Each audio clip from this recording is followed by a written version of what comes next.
अस्सलाम वालेकुम dear viewers, मेरा नाम है डॉक्टर सलीम अख्तर और आप मेरा यूट्यूब चैनल अमेज़न जायंट देख रहे हैं। आज की वीडियो में हम प्रॉफिट एंड लॉस अमेज़न के हवाले से बात करेंगे कि जैसे ही आप अमेज़न के ऊपर सेल करना शुरू करते हैं तो आपको पता चलना चाहिए कि आपका प्रॉफिट एंड लॉस क्या है।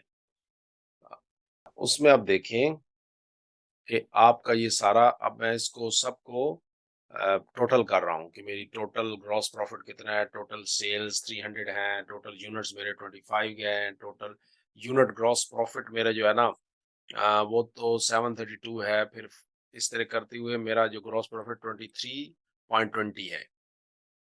अगर मेरी एक-एक सेल होती है तो कॉलम सी में भी देखें 60 पाउंड्स 15 पेंस की एक, उन सब की कॉस्ट अगर एक-एक सेल होती है, अगर एक-एक सेल होती है।